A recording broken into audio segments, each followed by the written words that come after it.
From the historic campus of Hillsdale College in Hillsdale, Michigan, where the good, the true, and the beautiful are taught, nurtured, and honored, this is the Radio Free Hillsdale Hour, bringing the activity and education of the college to listeners across the country. The ranked choice voting folks will push their system with that talking point, oh, this might save you money. And as soon as they get it adopted anywhere, they turn around and say, oh, well, now you need to spend millions of dollars on an education campaign so that voters actually understand this system. This is your host, Scot Bertram, and that's Trent England, co-author of the upcoming book, The Case Against Ranked Choice Voting. We'll talk in depth with Trent about that later on in the show. What is ranked choice voting, and why does he say it is a bad idea? First, we're joined by Dr. David Whalen. He is Associate Vice President for Curriculum and Professor of English at Hillsdale College. Dr. Whalen, thanks for joining us. Happy to be here, Scott. We talked with you about a piece you wrote in the Washington Examiner a while ago. Why is good character hard to find? No one knows what it means. We'll try to help people through the conversation today. What do we mean generally when we talk about good character or virtue? Are those the same things? They're largely the same, yes. Now, sometimes good character can be used to mean something more perhaps polished and refined. You might hear someone say, this man or this woman is a person of very good character, and they might mean something like refined and well-mannered. But no, generally it is the same as virtue. So how do we attain this? How do we attain virtue? How do we find our good character? Well, that's a great question. A lot of people think that virtue is somehow loosely equivalent to just being good or being nice. So it's a certain kind of behavior. In fact, virtues are habits. They're habits that are acquired through repeated activity that is in accord with the virtue. So, for instance, one becomes courageous, not by simply deciding, you know what, I'm going to be courageous. One becomes courageous by, in moments of trial or strain or difficulty, persevering and pressing through and standing up to whatever perhaps daunting challenge one faces. So and doing that repeatedly. See, it's not just a matter of doing it once, but every time we make a choice, we are moving toward, or perhaps, heaven forbid, away from etching that virtue into our character, into our souls. So it's a habit acquired through repeated activity in accord with the virtue. If we can, let's talk a bit about the four cardinal virtues. Yes, and right. Walk through those a bit, Sure. and how we might see those displayed. Temperance. Right. Temperance is essentially self-discipline with regard to both pleasure and pain.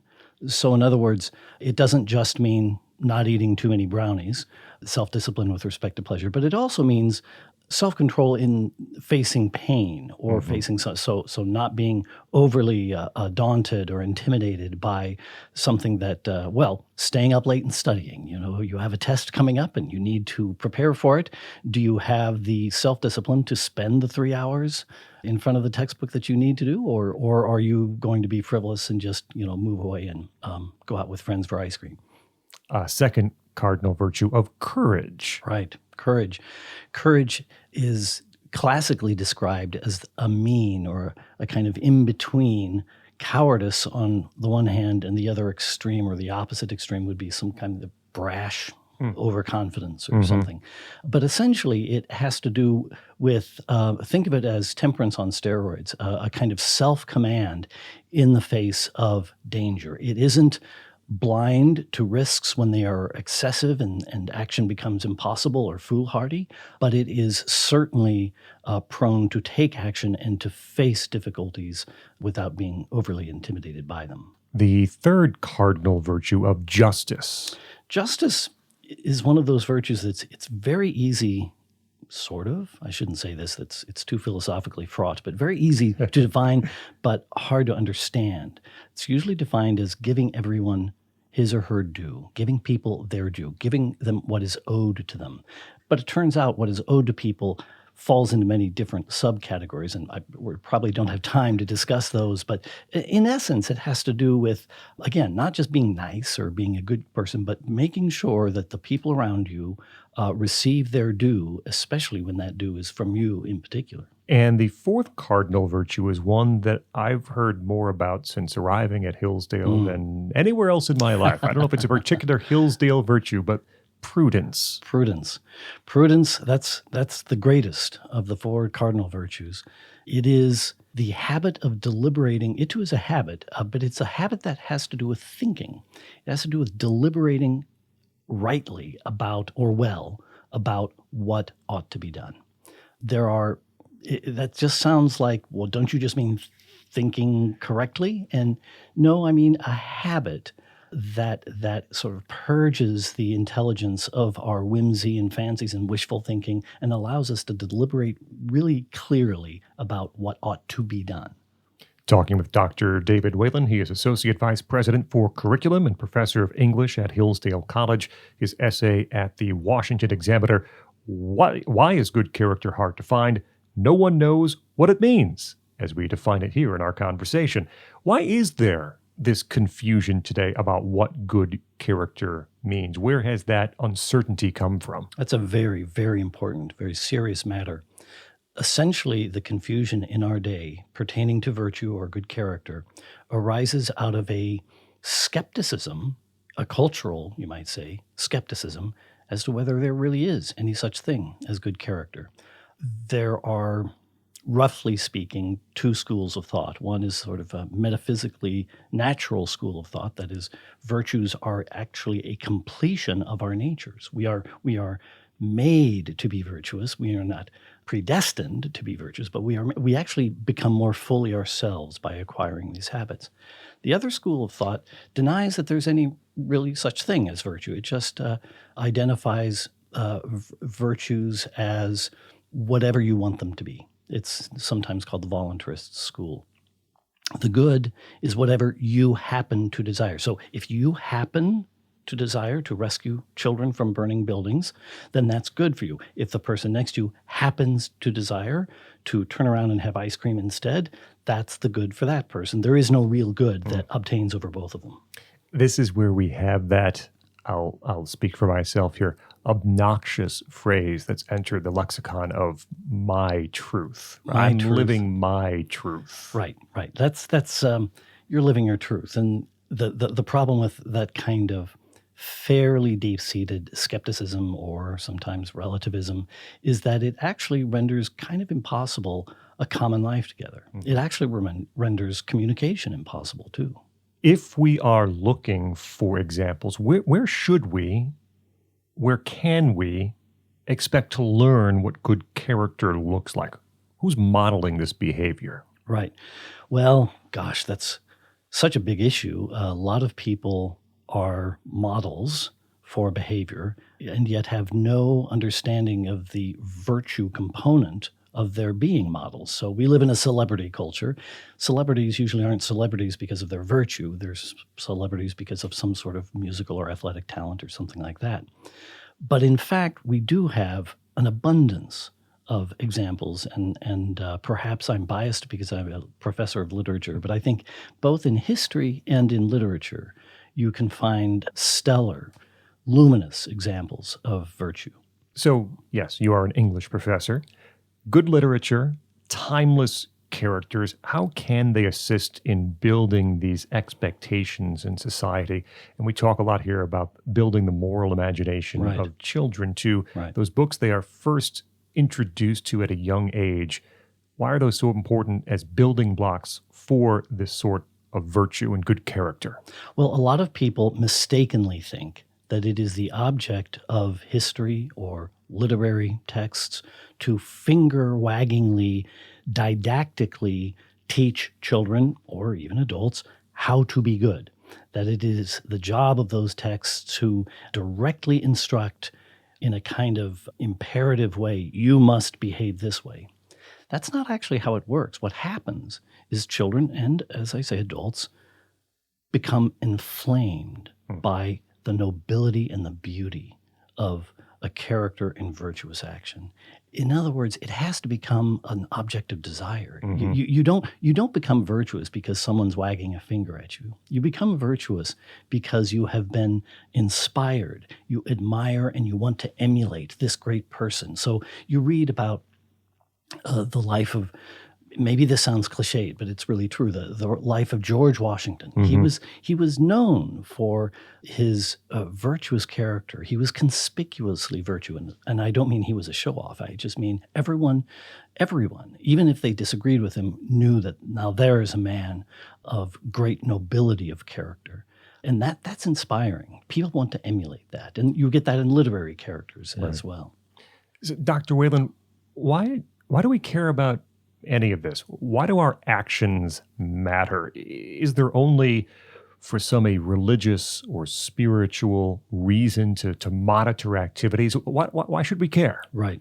Well, there certainly are plenty of religious reasons to pay attention to behavior and to be, I mean this in a good way, scrupulous about how we behave. But even outside of religious reasons to do so, if one is interested in, again, realizing or rendering actual one's full humanity, one has to arc toward the virtues. One has to move toward the virtues. Without them, we're something less than human. That's not just a cliched way of saying we're naughty. Our own being is thwarted partly when we are the slaves of vice of one sort or another. Where are the curbs in our life? How do we realize that we're perhaps not living up to these virtues, that we don't have good character? You know, it's interesting. I actually think it's harder now to bump into those curbs. That is, our technologized world has allowed us to soften the bump one usually experiences when one goes to an excess. Look at how we can get away with all kinds of excesses in our diets, right? And we can take some pills and medicines and sort of hedge against the natural consequences. Normally, see, the answer to your question is when usually our excesses or defects, our vices, result in some real world slap. Mm-hmm. You know, the world smacks us with something. If we're cowardly, the world smacks us by not responding to our proper ambitions. I mean, if you're cowardly, you're not going to try anything. And if you don't try anything, you're not going to get anywhere. So there are all kinds of examples. But the idea is the reality around us is best navigated by a person possessed of the virtues. But we have arranged the world in such a way as we can kind of get away with more cowardice than we used to be able to. We can get away with more intemperance. That's the easiest one to see. We can even get away with imprudence. I can foolishly buy an engine that I don't know how to work on or repair and drop it into my car. And if it messes up, well, you know, I can purchase insurance to cover the mechanical repairs that I foolishly required to be done. That we have arranged the world, as I say, to protect us. It's not absolute. Mm-hmm. We still do come up short often, but it's harder now than it used to be. Dr. David Whalen, Associate Vice President for Curriculum, Professor of English at Hillsdale College, and author of the piece at the Washington Examiner, Why is Good Character Hard to Find? Dr. Whalen, thanks so much for joining us here on the Radio Free Hillsdale Hour. It's been my pleasure. Thanks. Up next, Trent England, co-author of the new book, The Case Against Ranked Choice Voting. I'm Scot Bertram. This is the Radio Free Hillsdale Hour.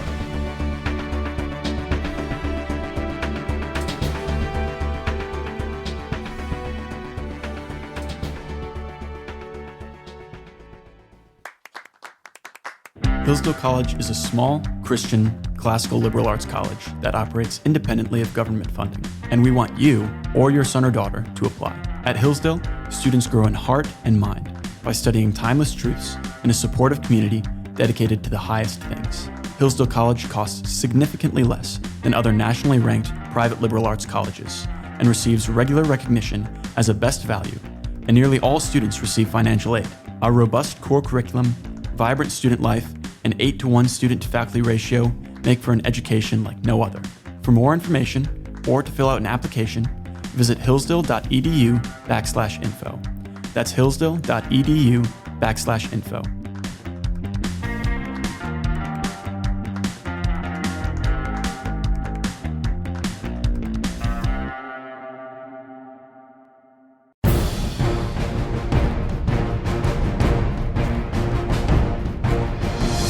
Welcome back to the Radio Free Hillsdale Hour. I'm Scot Bertram. Find the show on X, formerly Twitter, at Hillsdale Radio. Follow us for show updates and guest information. We're joined by Trent England. He is Executive Vice President at the Oklahoma Council of Public Affairs. He also directs the Save Our States project. Find that at saveourstates.com. He's also the co-author of a new Encounter broadside. That means it's a short book, along with Jason Sneed, called The Case Against Ranked Choice Voting. Trent, thanks so much for joining us. My pleasure, Scott. Thank you. Some of our listeners might live in states or areas in which they are very familiar with ranked choice voting. For others, it's a phrase they've heard but have not experienced yet. So explain, what is ranked choice voting? How is it different from the current system that many of us are accustomed to? That's sort of the initial challenge of ranked choice voting. Is it's complicated and it's a little bit hard to explain, but I will give it a shot here. So ranked choice voting is a system where voters don't just vote for one candidate, but they rank candidates in order of their preference. So you might say, this is my first choice and my second choice, my third choice, fourth choice. I mean, potentially, depending on the system of ranked choice voting, you might have an election with 12 people and be asked to rank them all. Now, they can't force you to do that. So, in some of these elections, people just vote for one candidate. But here's how the devil is in the details. And the details are how they actually count up these preference votes. So initially, they count all of the first preference votes. And if someone has a majority, then that candidate wins and the whole exercise is futile. But if no one has a majority of the first preference votes, then they take the least popular candidate, the one who got the least number of first preference votes.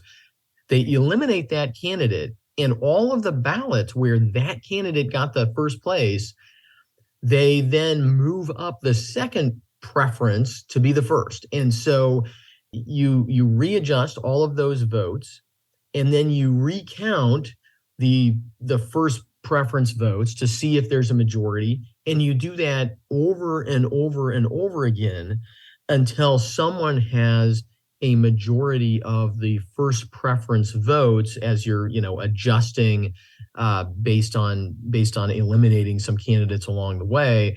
Ballots also get eliminated along the way because, as I said, voters don't always rank all the candidates. And in some ranked choice voting systems, they're not even allowed to rank all the candidates. They can only rank, 3 or 5 or whatever.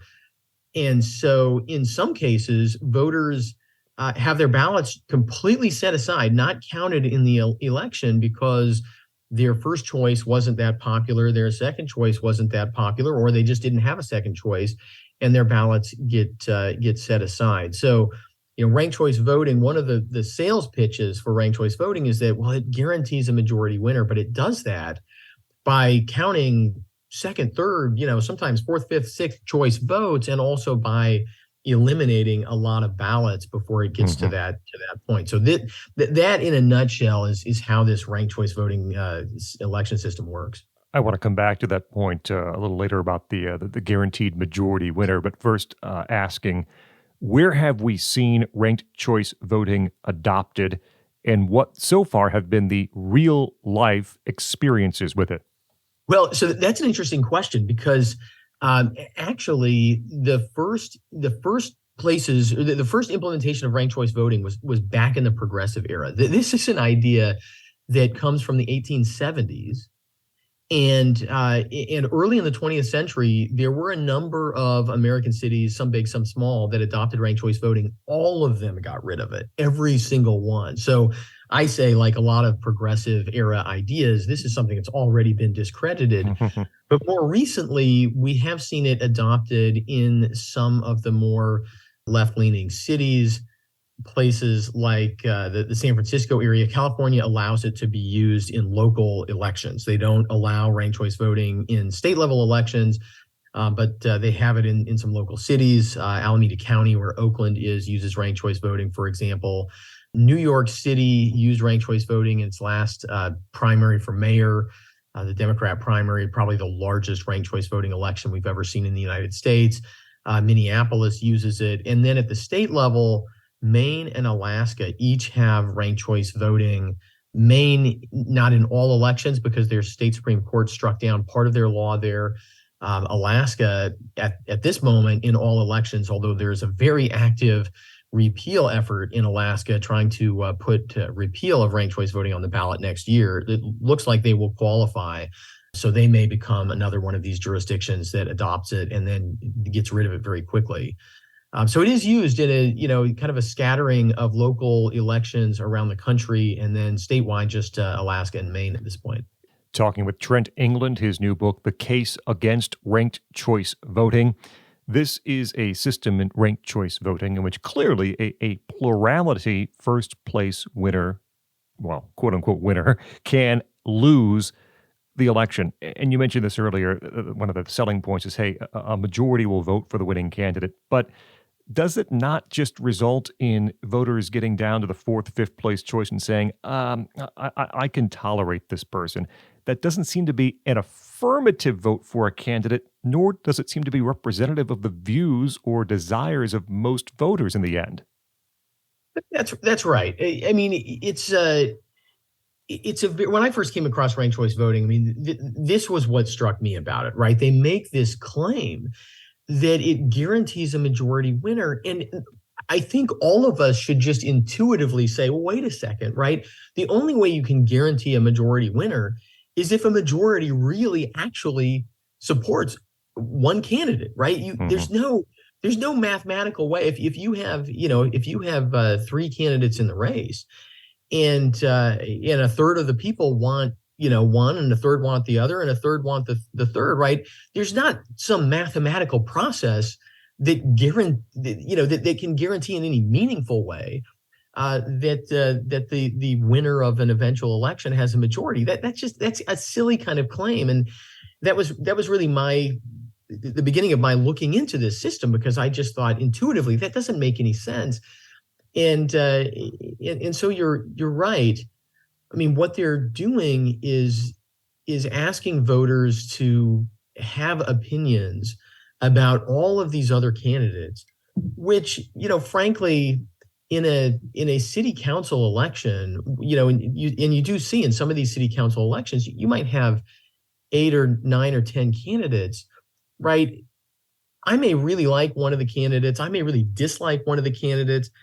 But what am I expressing when I'm saying, well, this one's my 7th place and this one's my 8th place, right? If the election comes down to that is not in any way a meaningful distinction, or let alone a meaningful majority at that point.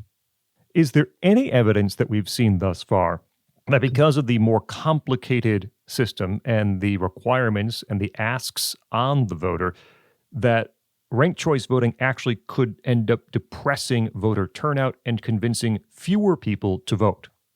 Oh, absolutely. I mean, that was the experience in Alaska. Turnout went down significantly. I think that the ranked choice voting folks push their system, particularly in cities where there's already really low turnout in elections. And so the results from looking at turnout in cities that have adopted it, or, some go up, some go down, may have nothing to do. Election turnout is primarily driven by people's interest in the candidates.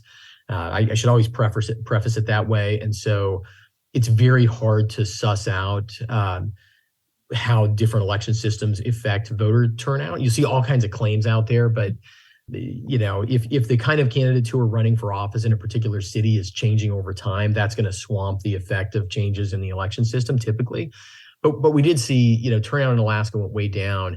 And what the ranked choice voting folks try to have it both ways, because they'll say, oh, turnout was, whatever it was. But then, as I described, as they go through this process of retabulating the votes, these multiple rounds of counting, they're setting aside ballots. Right. And they don't subtract those ballots out of the turnout, even though those ballots, the votes on them don't get counted.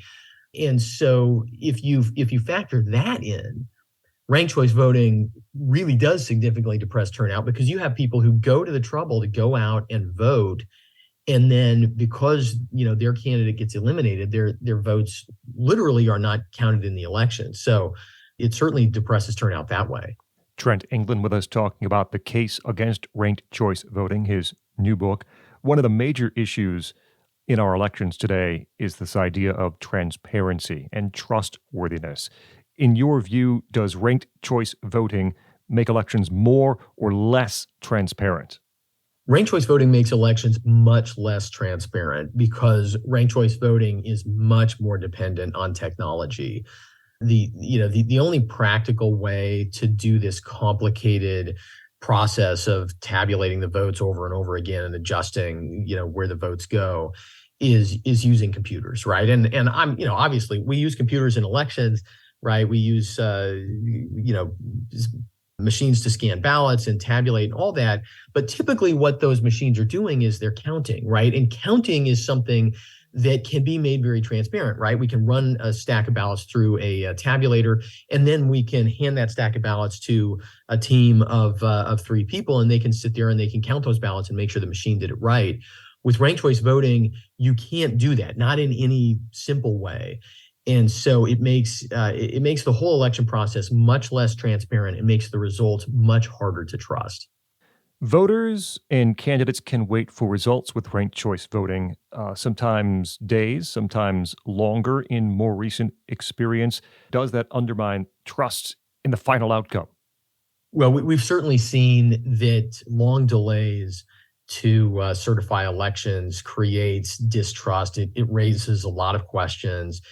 And you're right, Scott, with ranked choice voting, you can't actually start to tabulate the ballots until every ballot is in and verified. And that's because in those first rounds of ranked choice voting tabulation, you are, assuming no one has a majority, what you're looking for is who has the least amount of support. And those distinctions, and again, it's important to think about this not in terms of like a presidential election, right? But in terms of city elections where you've got a lot of candidates, oftentimes. And so the difference between the 5th and 6th place candidate might be just a handful of votes. And so you got to have all of those ballots in so who do you eliminate first? Who do you eliminate next? And those are major, very important distinctions, because if the first candidate to get eliminated, if most of their voters gave their number 2 preference to one candidate versus another, right, that may change who gets eliminated in the next round. It may change who gets eliminated in the round after that. And ultimately, it can change the winner of the election. So you can't even start counting with ranked choice voting until all the ballots are in and verified. Trent, there is an argument in favor of ranked choice voting. Proponents say because of the way it is structured, ranked choice voting encourages more moderate candidates to win and encourages a more friendly brand of politics. You don't want to ignore and don't want to turn off voters who might rank you higher, maybe you're third, maybe you're second in their choices. Have we seen any instance of this being true? And is that a worthy reason to consider something like ranked choice voting? Well, in terms of ranked choice voting making politics more bucolic, more friendly, that I think is just kind of a funny idea. I mean, some politicians, their brand is to be acerbic, but most politicians, especially in a lot of these races where you have, more than just 2 candidates, they are looking at, you look at the Republican presidential primary race right now, where you have a bunch of candidates, right? They are appealing to people who their first choice is somebody else, because if something happens to that candidate, if that candidate drops out of the race, if all of a sudden they change their mind and they say, well, that guy went off and said something crazy in a media interview yesterday, right? They, by being the second preference choice, right? Even without ranked choice voting, they still may gain some benefit from that down the road. So you actually have similar kinds of incentives, I think, in our normal election process. And what you see in elections is the use of surrogates to attack, right? Today we talk about dark money and super PACs and all that, but this goes all the way back in politics. Thomas Jefferson was paying, surrogates to go out and write scurrilous attacks on John Adams, right? Like there's nothing new under the sun. Mm-hmm. Ranked choice voting maybe encourages candidates to use surrogates, more than they do today to attack their opponents. I'm not even sure that's true, but it's certainly not going to make politics nicer. And, in terms of producing more moderate winners, it really depends on the mix of candidates in the race. There are a lot of scenarios where you are going to see a benefit to more moderate candidates, people like Lisa Murkowski. But that's also in elections where you have a pretty clear, kind of Republican, Democrat, and then maybe you have somebody to the right, somebody to the left, right? If it all depends on the mix of candidates going into the election, who's going to benefit from ranked choice voting. And we've seen it produce some politicians who are pretty far to the left. So I don't know that it's consistently producing anything like moderation in politics. And as you say, Scott, I mean, is that a goal? Should we design an election system to try to tilt the scale, tip the scales in terms of who we want to win and who we want to lose? I think that's maybe not a road we want to go down in terms of designing election processes around the kind of candidates we think are worthy of winning. Proponents also argue that ranked choice voting will save taxpayers money. Under a ranked choice voting system, they say there's no need for any sort of runoff. One election does it all because they're ranked. We can always eliminate ballots, eliminate choices, and get ourselves to a winner. Will ranked choice voting actually end up saving taxpayers money in the end? No, not in most places, because most places don't have runoff elections. That's kind of their marketing for places like Georgia and Louisiana, where they do have a runoff system. They say, hey, look, you can, instead of having a general and then a runoff, you can just have ranked choice voting. Sometimes they call it an instant runoff voting system. Obviously, in those, if you have fewer election days, right, that will save some money. But again, for most places, that's not actually how the process works. And it's funny, the ranked choice voting folks will push their system with that talking point. Oh, this might save you money. And as soon as they get it adopted anywhere, they turn around and say, oh, well, now you need to spend millions of dollars on an education campaign so that voters actually understand this system.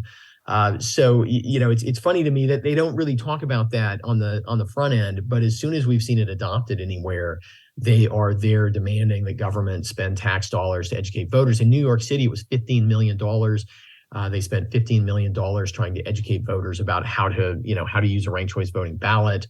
And even there, they wound up having over 100,000 ballots that were quote unquote exhausted, that were set aside because people didn't, in most cases, people just didn't rank all of the candidates they could rank. A lot of New York City voters just, voted for one candidate and said, we're not using this ranked choice voting system, even after they spent $15 million to try to convince people to do it. Final question for Trent England. The new book is The Case Against Ranked Choice Voting. There are some voters, Trent, who dislike the primary system. They say I want to vote for this person for this office on the Republican side and this person on the Democratic side. And by the time they get to the general election, I've lost the opportunity. I've got to say whether I'm one party or the other in the primary process. If people don't like the primary process, why is ranked choice voting also not the answer? I mean, so ranked choice voting is sometimes put forward as part of a package that includes open primaries, but it's really a different thing. And I think that's one thing, voters should not be tricked by folks who are trying to push ranked choice voting by talking about open primaries, right? They're really two different changes to our election system. But just on the issue of open primaries, I do think that we should take the historical view, right, and look back at when has American politics produced the best leaders. And it has not been in periods where the political parties were very weak, right? So, we may not want political parties to have too much power, right? Obviously, we don't want anybody in our political system to have too much power, but having healthy, functioning political parties that are out there vetting candidates has benefited American politics over time, particularly because our political parties traditionally have been very large, right? They're not the narrow little, splinter interest groups, the ideological factions that you see in a lot of European countries, right? Our parties are really big, giant, awkward coalitions of voters. So, I really encourage people to see the upside of the party system along with the downside. Downsides can be very obvious, but over time, I think that the United States has benefited tremendously from having a strong and stable two-party system, and the progressive reformers out there pushing these, top 4, top 5, jungle primary, whatever reforms, oftentimes wrapped up with ranked choice voting. I think could be pushing us to a place where, if people are frustrated with the way things are right now, things could still get much worse. I think it's always important to remember that, right? Things could be worse. Trent England is the Executive Vice President at the Oklahoma Council of Public Affairs, also directs the Save Our States Project, more at saveourstates.com. He's also the co-author, along with Jason Sneed, of the new book, The Case Against Ranked Choice Voting. Trent, thanks so much for joining us here on the Radio Free Hillsdale Hour. Scott, always a pleasure. Thank you so much. Up next, Dwight Lindley from Hillsdale's English department joins us. He continues his series on Charles Dickens as we talk David Copperfield. I'm Scot Bertram. This is the Radio Free Hillsdale Hour.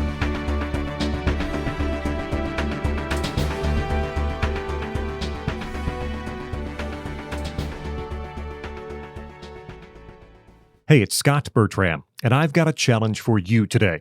Become a better educated American citizen.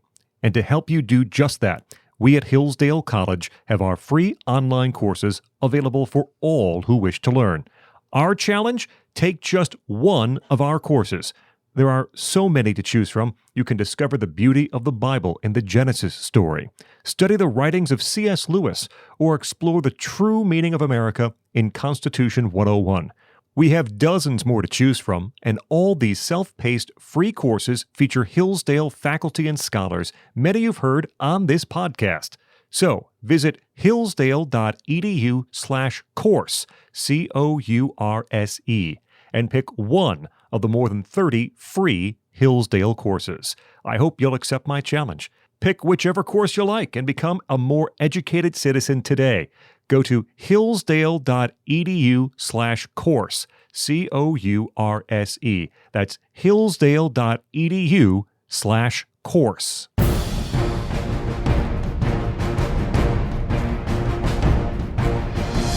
Welcome back to the Radio Free Hillsdale Hour. I'm Scot Bertram. Be sure to check out podcast.hillsdale.edu. That's the Hillsdale College Podcast Network.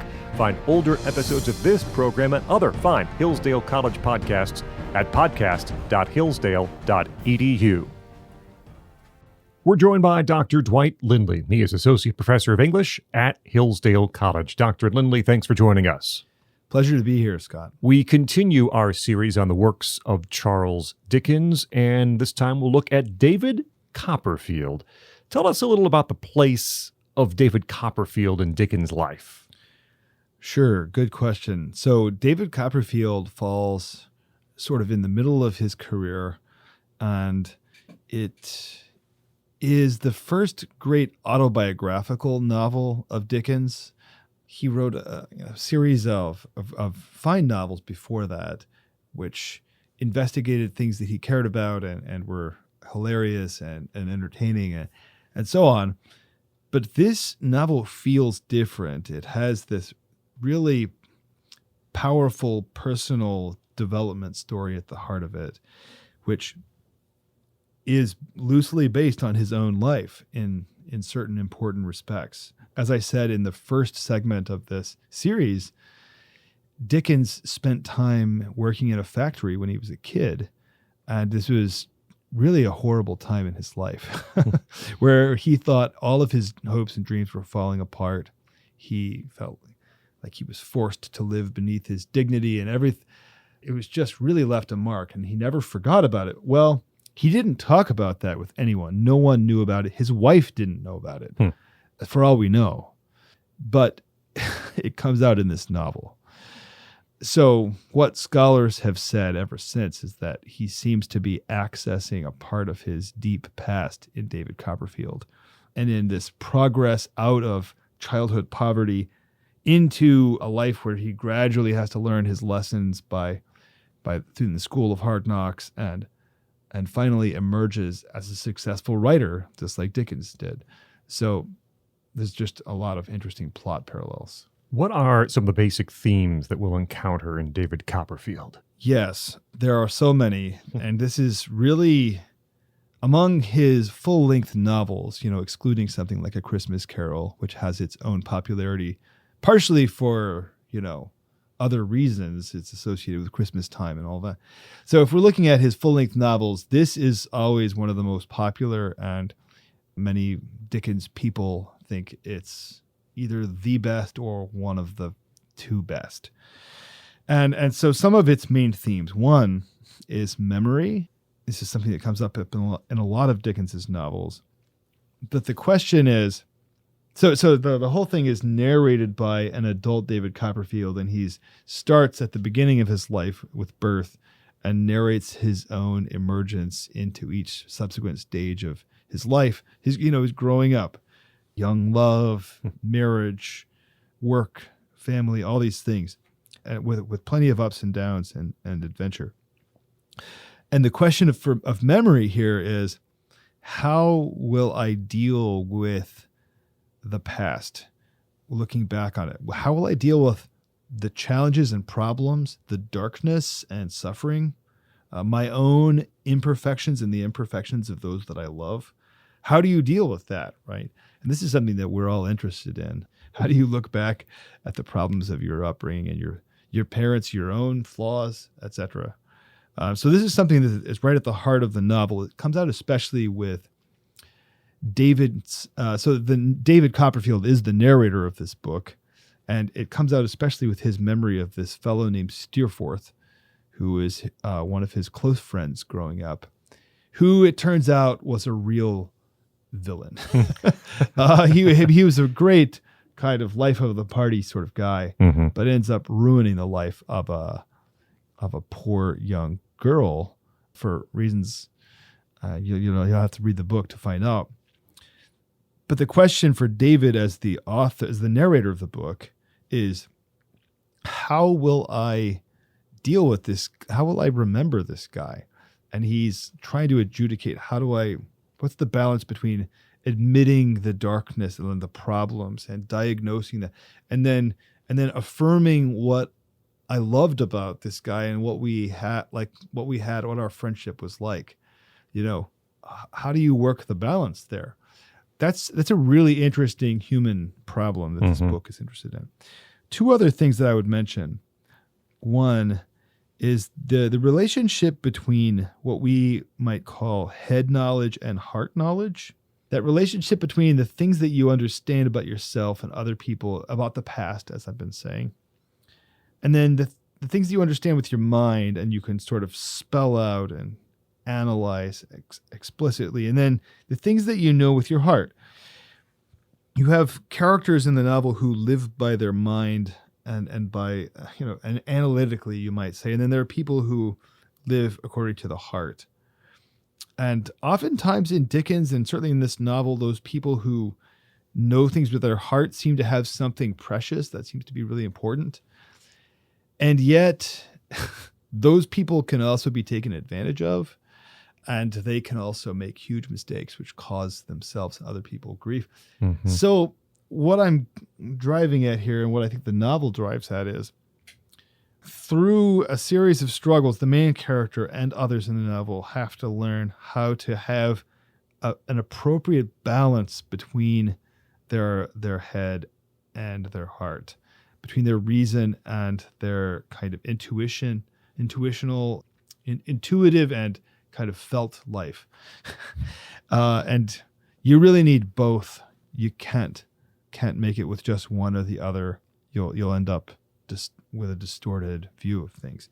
So that's something interesting that the novel's also about. And the last thing I would say is that the novel is interested in the sea and its its imaginative place in life.